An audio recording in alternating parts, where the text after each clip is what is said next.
보시면서 이렇게 생각하고 또 인사 나눠주시면 좋겠습니다. 한 주간 평안하셨습니까? 네. 지난주 저는 목요일과 금요일에 강의 일정이 있어서 전날 순천에 있었는데요. 오후 4시 정도였나? 너무 더워가지고 온도를 봤더니 37도였어요. 제가 한국에서 직접 경험한 수치 중에 가장 더운 온도였던 것 같습니다. 이제는 해마다 올해는 다가올 날들, 그러니까 다가올 내년과 비교해 볼 때 올해가 가장 시원하다라는 말을 계속하게 될 것이다 라는 경고가 있죠. 이와 함께 우리가 이미 느끼고 있습니다만 매해 4월과 5월이 되면 기록적인 가뭄을 기록하고 그 다음에 7월에서 9월이 되면 살인적인 폭우가 이제는 대단히 일반적인 특징으로 자리 잡아가고 있습니다. 올해도 7월에 장마 기간에 굉장히 많은 비가 왔고 전국의 이곳저곳에서 많은 분들이 돌아가시고 다치시고 하는 일들이 발생했었죠. 이토록 점점 강화되는 기후의 극단성은 한국뿐 아니라 전 지구적으로도 선진국보다는 개발도상국 그리고 도시보다는 농촌이 더욱더 큰 피해를 겪게 됩니다. 이것은 상대적으로 환경 문제, 환경 이슈를 더 많이 생성하는 쪽보다 그렇지 않은 편에서 훨씬 더 많은 피해를 보고 있다는 점에서 환경 문제와 아울러 사회적 불평등의 심화라는 문제를 가중시키고 있습니다. 여러분 아시겠습니다만 몰디브 이런 나라들이 물이 점점 잠겨가고 있지 않습니까? 근데 거기가 이렇게 잠겨와서 나라를 잃어야 되는 상황이 그 나라의 문제입니까?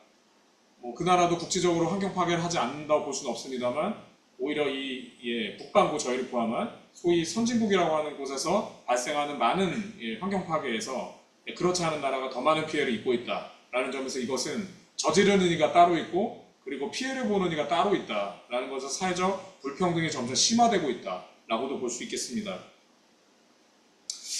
상황이 이러하지만 사실 아까 가을님께서도 기도하시면서 환경에 대한 이야기를 다뤄주셨는데요. 상황이 이렇게 별로 좋지 않고 나날이 심각해지고 있습니다만 그럼에도 불구하고 사실 우리가 공동체 차원에서 우리가 실천하고 있는 것은 종이 순서지를 만들지 않는 것 정도밖에는 없다고 볼 수 있죠. 한 가지가 더 있죠. 그 세제 사용, 설거지를 좀 줄이자는 측면에서 벌써 웃고 계신데요. 조정현 님이 제안하신 생태적 술 마시기, 즉 병나발 부는 게 하나가 더 있네요. 아무튼 저희가 사실 실천하고 있는 게 공동체 차원에서 실천은 거의 없다시피 합니다. 기회가 된다면 저희가 한번 구체적으로 생활 속에서 우리가 한번 이건 한번 실천해 봅시다 라는 것을 정말 정해서요. 이렇게 구호를 이렇게 적어놓고 하는 거 말고 구체적으로 한번 실천해 볼 수 있는 거 찾아서 한번 함께 지켜가 보는 것을 해보면 어떨까 싶습니다. 아직은 덥고 습한 날이 계속 이어질 것 같습니다. 여러분 모두 그리고 연대하는 이웃의 몸과 마음에 지금 오늘 추적구로 또 고생하고 있는 체리, 또 요즘 열이 오르고 있는 채은이도 있고요. 많은 이들이 계신데요. 우리 모두의 몸과 마음에 하늘의 평화가 깃들길 여러분과 함께 기원합니다. 언젠가 하늘뜻표기에서 제가 말씀을 한번 드렸던 적이 있는데요. 저는 사실 운동을 정말 못합니다. 다 알고 있는 얘기를 왜 떠드냐고 생각하시는 것 같긴 한데요. 게다가 저는 국가대항 운동경기 자체를 별로 좋아하지 않는 편입니다. 제가 이렇게 우리나라를 응원하거나 할 정도로 제가 우리나라를 이렇게 크게 사랑하고 있지는 않은 것 같아서요.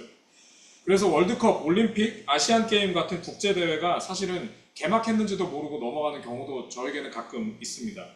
지금 진행 중인 파리올림픽의 시작 역시 사실은 강의 때 누가 얘기를 해주셔가지고 시작했다는 것을 며칠 후에 알게 됐었습니다.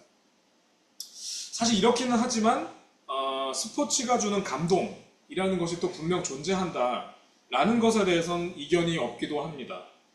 그러니까 고생을 막 열심히 해가지고요. 그렇게 해서 정말 최선을 다해서 뭔가를 이렇게 값진 성과를 읽어내고 그리고 그것이 원하는 성과가 아니더라도 최선을 다하는 어떤 모습들은 사실 그 자체가 감동이라고 생각할 수 있습니다. 양궁 남자 개인전에서 혹시 양궁 남자 개인전을 보신 분 계십니까? 저는 뉴스로 이렇게 마지막을 봤는데요. 마지막 한 발로 결정하는 슛오프 거기까지 가는 대접전 끝에 은메달리스트가 된 미국 국가대표 브랜드 앨리슨 혹시 기억하시는 분 계실지 모르겠습니다. 이때 금메달은 한국 선수가 딴 거죠. 이런 사람같이 대단히 땀 흘린 노력의 삶의 이야기까지 더해진다면 그 감동이 더욱 크다고 하겠습니다. 김종환 치아님이 굉장히 사랑하시는 아리조나, 네. 그 아리조나 주에 굉장히 한적한 마을에 작은 스포츠 센터를 운영하고 있는 그 앨리스라는 사람이 운동선수가 아니에요, 원래. 그냥 뭐라고 해야 됩니까? 우리로 치면. 왜 동네에서 파는 그 스포츠 용품 파는 가게를 우리가 뭐라 그러죠? 스포츠 용품점. 뭐 막 이런 거에 그냥 점장 같은 분이세요. 근데 그런 분인데 이분이 앨리슨이 어느 날 자기 가게에서 파는 양궁 장비를 보고 거기에 매력에 빠진 거죠. 그렇게 하면서 유튜브를 통해서 처음에 양궁을 공부하고 그런 다음에 거의 독학으로 혼자 벌판에 나가가지고 양궁을 혼자 익히기 시작했다고 합니다. 그래서 이 사람이 매일매일 연습했었던 그 들판의 관역도 그 볏짚을 쌓아가지고 본인이 직접 만들어서 했었다고 하죠. 모든 것을 줄 세우지 않으면 사실 성에 차지 않는 대한민국에서 스포츠 역시 소수의 엘리트를 선발하고는 금메달을 향해 죽도록 달려가게 하죠.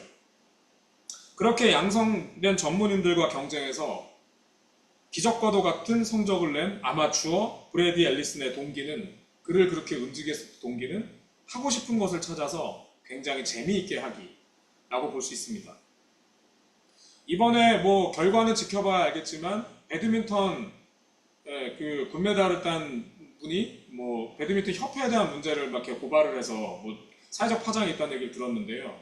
여러분 아십니까? 그게 우리나라 대한체육회인가요? 거기 회장이 이번 그 국가대표들이 양성된 다음에 국가대표들이 정신무장을 해야 된다며 해병대 캠프에 가서 모두 다 훈련을 시켜야 된다. 그래가지고 실제로 훈련을 시켰다고 하죠. 2박 3일 동안. 잘 이해가 안 됩니다. 도대체 그 띵트를 하고 뭐 이런 분들이 도대체 해병대 캠프를 왜 해야지 되는 건지. 이번에 그래서 뭐 좋은 성과가 있다고 하는데 그래서 대한체육회 회장은 거 봐라. 해병대 캠프에 정신무장을 해서 그런 게 아니냐고 이런 얘기를 했다고도 하죠. 아무튼 이런 이해 안 되는 상황들이 사실은 많이 판을 치고 있는 곳에서 이와 같이 재미있는 것을 찾아서 나는 재미있게 꾸준하게 한다 라는 이야기는 굉장히 많은 울림이 있다고 생각합니다.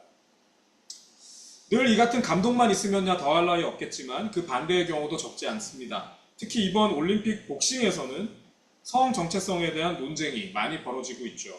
그 논란의 시작은 복싱 여자 66kg급 16강전에서 알제리 대표로 출전한 이만의 칼리프가 매우 압도적인 경기력으로 이탈리아의 안젤라 까리니로부터 경기를 시작하고 46초 만에 기권을 받아내면서 이 문제가 촉발됐습니다.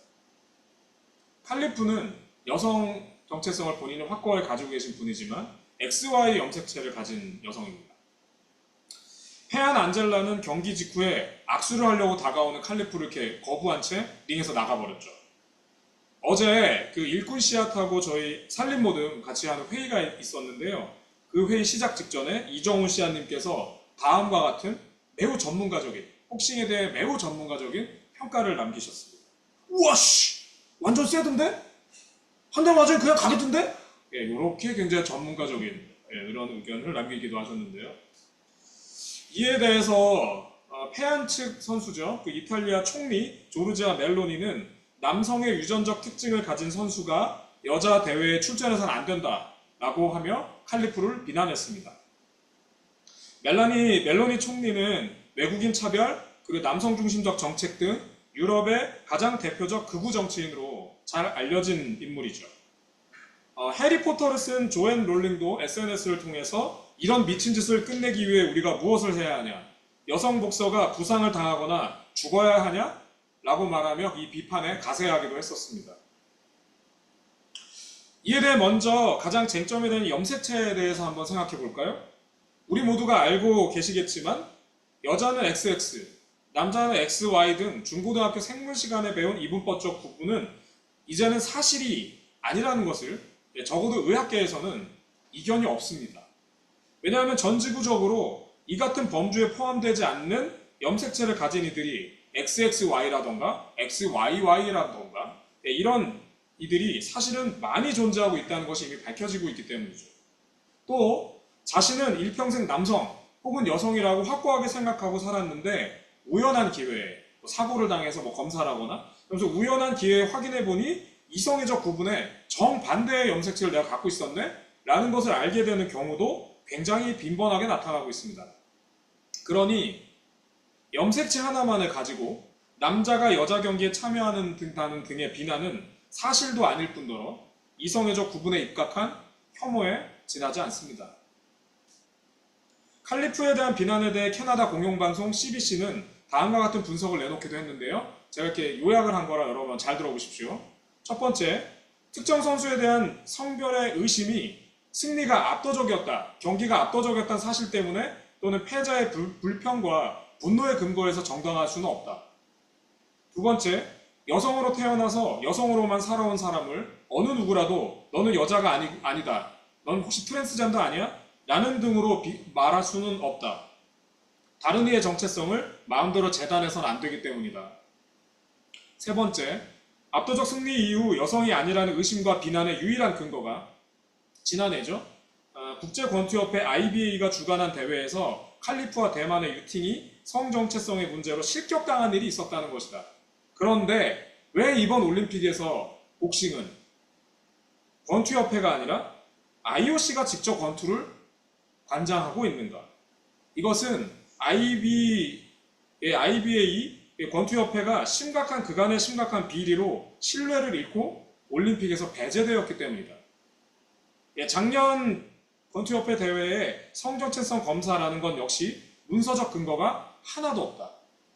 칼리프의 성염색세를 문제 삼은 권투협회 회장 크렘레프가 러시아 타스 통신과 한 인터뷰, 그 사람 남자 아니야? 라고 했었던 그 인터뷰가 이 비난의 거의 유일한 근거일 뿐이다. 참고로 지금 말씀드렸던 크렘레프에 대한 CBC의 분석 중에 이런 구절도 있습니다. 그의 젠더 관련 주장을 받아들인다는 것은 마치 도널드 트럼프에게 인종, 국적, 문화, 정체성이 어떻게 얽혀지는지에 대한 세부 사항을 설명해달라는 것과 같다. 그는 단순히 무지한 것이 아니라 우리를 잘못된 정보로 이끌어갈 개인적인 이해관계를 가지고 있다. 사실 이 문제는 매우 간단합니다. IOC는 이 부분에 대해서 그분이 여성대회에 출전하는 것은 아무 문제 없다 라고 이미 결정을 내렸습니다. 그러니 선수에게 비난이 가해지는 것은 어불성설이죠. 심지어 아까 말씀드렸죠. 이 경기가 너무 불공평하다, 나 남자한테 두드려 맞았다 라는 얘기를 하면서 인사도 없이 링을 떠났던 상대 선수 안젤라는 곧바로 내가 그때는 너무 경기에 져서 그랬을 뿐 생각해보니 자신의 행동이 너무 성숙하지 못했고 그리고 상대방 선수에게 매우 내가 잘못했다, 사과하고 싶다 라는 얘기를 공식적으로 밝혔고 칼리프는 그 사과를 흔쾌히 받아들였습니다. 결국 선수 간의 당사자 간에는 아무 문제가 없는 일에 대해 정치적 이해관계, 정략적 목적, 그리고 이성애적 편견에 입각한 논쟁과 비난만 난무하는 가운데 최선을 다해 수년간 훈련해왔을 선수는 뜻하지 않은 문제로 심적 고통을 겪고 있는 것입니다. 사회적 규정에 따라 욕을 먹거나 심지어 부정한 존재가 되어야 하는 상황. 오늘 우리가 함께 모신 본문 중에 마가복음을 기억해 주십시오. 마가복음에는 예수의 생명살림 기적에 늘 함께하는 존재들이 등장합니다. 복음서의 여러 기적사건에 대해서 2000년간의 서구 기독교 신학과 이 한국의 통상의 교회 현장은 예수의 신적인 어떤 능력이다 라는 것에만 초점을 맞춰서 해석해 왔습니다. 그런데 여러분이 읽었던 성서를 다시 한번 기억해 보십시오. 그 기억의 자리에는 늘 어떤 존재들이 함께합니다. 마가복음은 이를 특별히 오클로스라는 이름으로 명명하고, 그리고 우리 성서는 이것을 무리라는 이름으로 표현하고 있습니다. 오늘 읽었던 본문에도 무리들이라는 이름이 여러 번 등장하는 것을 알고 계실 겁니다.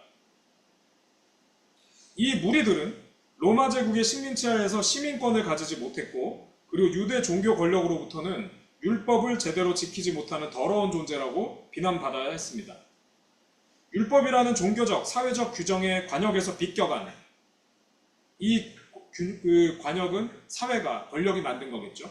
여기서 비껴간 화살 같은 이들, 마치 이성의 중심적 사회가 규정한 이분법적 염색체 구분법 하나로 인해 비난받아야 하는 여성 권투 선수 칼리프 같은 이들이라 하겠습니다. 당시의 오클로스들은 사회적 권리 하나 보장받지 못한 채 오로지 부역과 과중한 세금에 시달려야 했죠.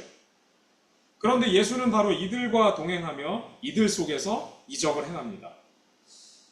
심지어 오늘 본문 직전, 오늘 우리가 읽은 본문 바로 직전에 여러분 성서를 펼치고 계신 분 한번 눈으로 봐주십시오. 그 본문 직전에는 그 무리 중에 한 사람인 시로페니키아 여인으로부터 훈계를 듣는 예수께서 각성하는 장면에 등장합니다. 거기에 보면 시로페니키아 외국인 여성이 와서 도와달라, 내 아이가 죽어가요 했더니 예수가 말씀하시죠. 내 자녀에게 먹을 것을 개에게 줄 수 없다 라는 말에 대해 얼마나 이게 모욕적인 언어입니까? 근데 거기에 대해서 그 여성이 말합니다. 개도 주인의 상에서 떨어지는 음식을 먹습니다. 이 말에 예수께서 너의 말이 맞다. 평안히 돌아가라. 라고 하면서 그 아이가 나았다. 라는 이야기가 나타나죠. 그리고 오늘 읽은 본문 다음에 나타나는 수천 명이 함께 먹었다는 급식 기적은 그 무리들이 가지고 있는 빵 7개와 물고기 몇 마리에서 시작합니다. 그 보잘것없는 음식이 없었다면 예수의 기적도 없었던 것입니다. 오늘의 본문 속 무리들은 예수의 이적을 평하며 그리고 널리 전하는 증언자이기도 하다고 오늘 우리가 함께 읽은 본문에 등장하고 있습니다. 예수께서 말리려 했지만 말려지지도 않았다. 그 무리들이 그 이적을 전했다 라고 표현하죠. 민중신학자 안병무는 예수의 이적이 오직 민중과 함께 그리고 민중으로 대표되는 사건의 현장에서만 일어났음에 주목하면서 구원 사건 역시 구세주가 단독으로 행하는 것이 아니라 민중과 함께 민중 속에서 일어나는 사건이라고 규정합니다. 이를 선언적으로 좀 더 분명히 말하자면 이적은 무리, 즉 민중이 있을 때 비로소 실현되는 것이니 예수의 구원과 해방이란 민중을 통한 구원과 해방이기도 한 것입니다. 자신이 민중의 한 사람이었던 예수께서 지금도 그의 동역자인 민중과 함께 여러 민중 사건의 현장에서 전개하고 계신 해방 사건인 것입니다. 초기 기독교 공동체가 신앙 고백했던 구원은 이처럼 작은 존재들의 자리에서 그들과 더불어 일어나는 사건이었기에 오늘 읽었던 로마서 본문에서 강조하는 차별이 없습니다 라고 얘기하는 평등, 그리고 오늘 1성서 이사야서가 강조하는 평화가 바로 그들의 소중한 신앙의 주제들로 자리매김되었고 바로 그것이 지금 우리에게까지 전해지고 있는 것인지도 모르겠습니다. 부족한 하늘 뜻 펴기를 마무리하겠습니다. 아이고 체리가 보여서요. 오늘은 한반도 평화 염원주일입니다. 하루가 다르게 경색되어가는 남과 북의 강대강 국면, 오물과 대북 확성기 방송이 경쟁이라도 하듯 오가고 있고 급기야 미국에 의한 핵무장, 한반도 핵 배치론까지 거론되고 있습니다. 이 같은 오늘의 한반도에서 만일 주님께서 완전한 평화가 정착되는 이적을 바로 이 땅에서 행하고자 하신다면 주님께서는 반드시 함께 그 일을 읽어갈 동역자가 되어주기를 바로 우리들에게, 여러분 한 사람 한 사람에게 바로 그와 같은 요청을 하실 것입니다. 역사 속에서 주님과 함께 그 길을 걷고 그와 함께 울고 웃었으며 거친 음식을 나눠 먹었던 동역자들이 없었다면 결코 예수는 그리스도이실 수 없었기 때문입니다. 사랑하는 여러분, 오물풍선이 날아오고 서로를 향한 비난이 도를 넘어서도 우리는 모두 생활인들이기에 출근을 하고 회의를 하고 업무를 하며 그리고 또 하루하루에 주어진 활동들을 이어갑니다. 하지만 진흙에 뿌리를 두고 있지만 하늘을 향해 아름다운 꽃을 틔워내는 연꽃과 같이 삶의 자리에 천착해 있으나 가능한 만큼의 시간과 관심을 내서 우리 주님과 동행하는 일을 행하고 실천하는 평화의 동역자가 되어 가시기를 부탁드립니다. 여러분 각자와 우리 펍교회가 기울이는 관심과 실천만큼 평화를 향한 주님의 이적은 좀 더 현실이 되어 이 땅 한반도에 다가설 것입니다. 우리 함께 평화의 동역자가 되기를 바랍니다. 잠시 침묵하겠습니다.